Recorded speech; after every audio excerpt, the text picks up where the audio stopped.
কিন্তু গোপী কারা? তাদেরকে গোপী বলা হয়। যারা গোপনে আপনার সঙ্গে পরমাত্মার মিলন করে তারাই কি শুধু গোপী হবে? না, গোয়ালার মেয়েরা ছিলেন তো ভগবান শ্রীকৃষ্ণের সখীরা। ওরা তো সব গোয়ালা ছিল, প্রতিযুক্ত ঘিত ধরলেন ভগবানকে সেবা দিতেন, তাই না? তাহলে ওরাই গোপী হবে। আজকে আপনারা এখানে এসেছেন এত ভক্তমণ্ডলী মায়েরা বাবারা, আপনারা কি গোপী হবেন না? এরা গোপী গো। তাই মহাপ্রভু কি বলছে? বলে এরাই হলো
যারা ইন্দ্রিয়গুলোকে দমন করে এই হরিবাসনে এসেছে, তাহলে আজকের জন্য আপনারা গোপী।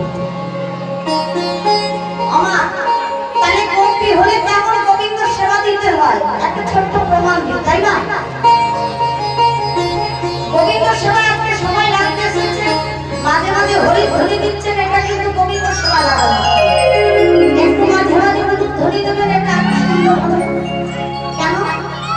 উলুধ্বনি দিলে যে কোনো মঙ্গল আরতি বা মঙ্গল শোভা পায়। আপনাদের সংসারের মঙ্গল, শরীরের মঙ্গল, সবকিছুর মঙ্গল, তার জন্য উলুধ্বনি দেওয়া হয়। উলু শব্দের অর্থ হচ্ছে শ্রীমতী রাধারানী। সেই রাধারানীর নামে যে জয়ধ্বনি দেয়, উলুধ্বনি দেয়, এটা মঙ্গল আরতি করা। তাহলে এই যে দেখুন কেমন গোবিন্দ সেবা দিতে হয়, একটা ছোট্ট প্রমাণ। অযোধ্যা গ্রামে একটা ভক্ত ছিল, সেই ভক্ত একদম ভোলা, খুব সাদা ছিল। মনের মধ্যে যদি কোনো কূপ থাকে তাহলে কি ভগবানকে পাওয়া যায়? যদি আসরের মধ্যে বসে বসে বাড়ির গল্প করবেন তাহলে কি ভগবানকে পাওয়া যাবে?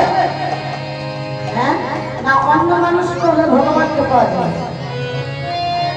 সে একটি ছেলে ছিলেন, ছেলেটির নাম ছিল ভোলা। কেন ভোলা বললেন? সে একদম ভোলা ছিল, এত ভোলা ছিলেন। তার একটি স্ত্রী ছিলেন, সেই স্ত্রী বলতেন যে তুমি এত খাও কিন্তু রোজগার তো করতে পারো না, খাবার খেতে খুব, এত খাবার খেতে পেট ভরে খাবার খেলে তার আর কিছু দরকার হতো না। সে ভোলা কাজকর্ম করতে না, পেট ভরে শুধু খাবার খেতে। তার স্ত্রী বলছে, ভাগো তুমি যে এই পেট ভরে খাবারটা খাবে তুমি পাবে কোথায়? রোজগার করতে হবে। তা ভোলা বলছে রোজগারটা আবার কি জিনিস? রোজগার কে জিনিস? বললে কোনো কাজ না করলে, পয়সা না হলে সংসার চলবে কি করে? বলে তুই তাই কি কাজ করবো? আমি তো সংসারে কাজ করি, আর কি কাজ করবো? বললে দেখো এ কাজে তোমার সংসার চলবে না, আর এ কাজ করলে তোমার এই পেট ভরে এত খাওয়া দেওয়া যাবে না। যেই না বললেন খাবার দেওয়া যাবে না, বলেন না খেলে আমি থাকবো কি করে? বলেন আমি জানি না, আমি কোথায় পাবো খাবার? তোমার কি খাওয়া দেবো? ওমা ভোলা বলবে না, আমার স্ত্রী আমাকে খাওয়ার মতো, আমি খাবো কি?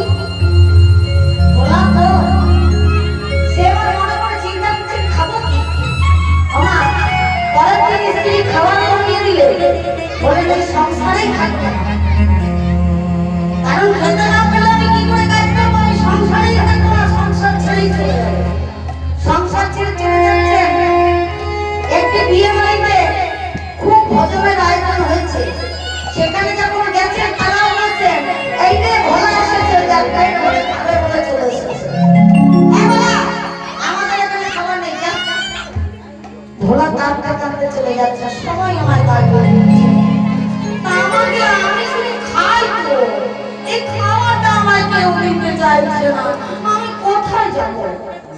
আমি গ্রামে থাকি। মনে আপনাকে গ্রাম ছেড়ে চলে যাচ্ছেন না। যখন যাচ্ছেন শেষ প্রান্তে অযোধ্যায় সেই মন্দির আছে না, রাম মন্দির, গুরুদেব দেখছেন দুয়ারে দাঁড়িয়ে আছে। গুরুদেব বললেন, ও ভোলা, তুই কোথায় যাচ্ছিস? বলেন, কি করবো গুরুদেব, আমাকে কেউ খেতে দিতে চাইছে না তো। যার কাছে যায় সেই আমাকে দূর দূর করে তাড়িয়ে দেয়, কারণ ভোলা অনেক খায়। তাহলে আমি কি করবো? তাই আমি চলে যাচ্ছি। বলে, ও ভোলা, আয় আমার মন্দিরে। তো মন্দিরে আশ্রমে গুরুদেব তাকে রাখলেন।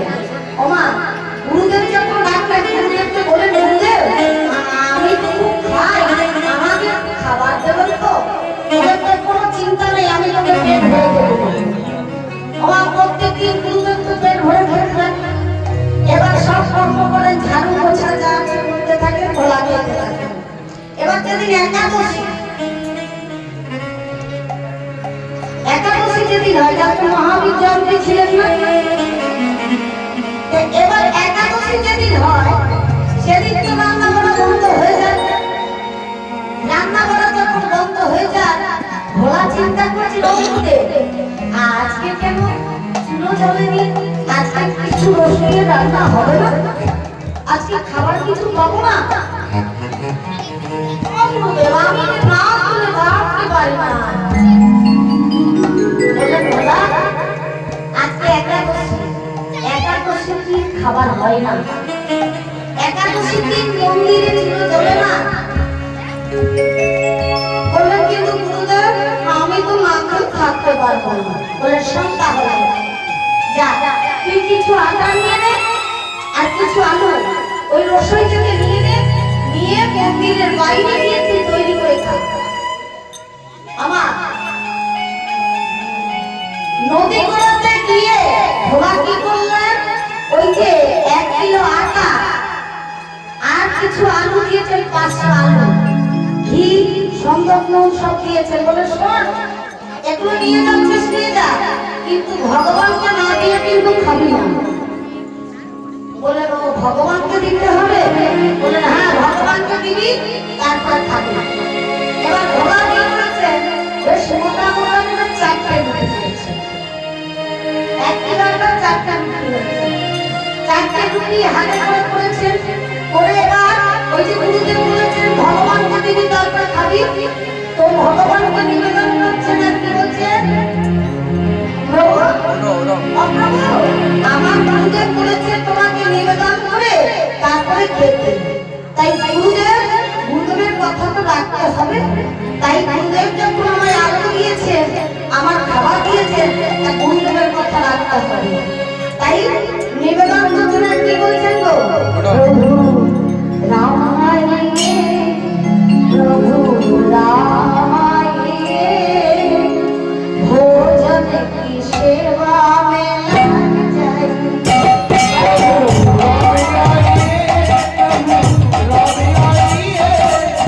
भोजन की सेवा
খাবি সেই রামচন্দ্রকে নিবেদন করেছেন আর আনন্দে প্রসাদ বাটোয়ারা করেছেন ভগবান আসবে আর খাবে। সঙ্গে সঙ্গে রামচন্দ্র সীতাকে নিয়ে চলে এসেছে। এবার রামচন্দ্র যখন সীতাকে নিয়ে এসছে বলে না চারটে রুটি করেছে, মাত্র চারটে রুটি হয়েছে, তাহলে চারটে রুটি যদি হয় তা আমি খাবো। ঠিক আছে, সীতা আমাকে একটা দিন, আমার প্রভু রামচন্দ্রকে একটা দিন, দুটো আমার জন্য থাকবে। এবার যখন রামচন্দ্র সীতা আমাকে খেতে দিয়েছে, এমন সময় সীতা আমার রামচন্দ্র বলছে আরে ভোলা তুই তো এত সুন্দর খাবার পেয়েছিস, ওই দেখি আরেকটা রুটি হবে। এবার রামচন্দ্র যখন খুঁজলেন, এবার সীতা মাতা বলছেন তাহলে আমাকেও একটা দাও। ভোলা বলছেন আমি খাবো, আমার তো খাওয়া হলো, আমি খাবো গুরুদেব, আমি কি খাবো? বলছে রামচন্দ্রকে একটা দিলেন, সীতা মাকে আর্ধেক দিলেন, নিজে আর্ধেক দিলেন। পেট শরীর ভোজন এত খায় যে তার কি পেট ভরবে? পেট ভরেনি। পরের একাদশীতে গুরুদেবকে বলছেন গুরুদেব আপনি যে আটা দেবে আটাটা কিন্তু হয় না। বলেন কেন? কত খাচ্ছি যে 1 কিলো আটা তোর হচ্ছে না। গুরুদেব আপনি 1 কিলো আটা দিয়েছেন, আমি একা খাইনি। সেটি তোর সঙ্গে ওর কে খেলো? কেন আপনি বললেন যে প্রভুকে ভোগ লাগাবি আর খাবি? সেদিন আমি কি করলাম? ভোগ লাগিয়েছি আর খেয়েছি। আর রামচন্দ্র সীতা মা এসেছে, আজকে আপনাকে বেশি করে আটা দিতে হবে। পরের একাদশীতে কত আটা নিয়েছেন মা? 2 কিলো আটা নিয়েছে। এবার 2 কিলো আটা নিয়ে সেদিন আমরা মোটা মোটা করে ঠিক 6টা রুটি করেছে। আর 6টা রুটি যখন করলেন ওই আবার সেই ওই রকম রুটি রুটি ভোগ লাগাচ্ছেন যখন, সেদিন কে এসেছে? রাম লক্ষ্মণ সীতা হনুমান, 4 জন যখন এসে গেছে। এবার বলছেন এই আজকে 4 জন, আমি খবর কবি করি 4 জনকে কি দেবো? ঠিক আছে এটাই ভাগ করে একটু একটু করে সবাইকে দিলেন। সেদিন একখানা রুটি ভাগে দিলেন। গুরুদেবকে আমার দিয়েছেন হলো মা, আজকে পেট হলো মা, এরপরের বার আপনার কাকু এসে দিতে হবে। গুরুদেব মনে করে চিন্তা করছেন এত আটা পরে কি, এত আটা দিচ্ছি আর বলছে কি পেটেই হচ্ছে না, তাহলে কত খা আজকে ওকে দেখবে। পরের একাদশীতে 5 কিলো আটা দিয়েছেন মা, 1 কিলো 2 কিলো না 5 কিলো আটা। রসইখানা বলে দিলেন ওকে 5 কিলো আটা দাও, 10 কিলো আলু দাও। 10 কিলো আলু 5 কিলো আটা দিয়েছে, ঘি সেই হিসাবে ঘি নুন সব দিয়েছে। এবার সেদিন বলছে আজকে আর কিছু বানাবো না, দেখি আজকে কি করে খায়। এবার গিয়ে ওই নদীর পাড়ে বসে আছেন সবকিছু নিয়ে, আর এদিকে বলছেন প্রভু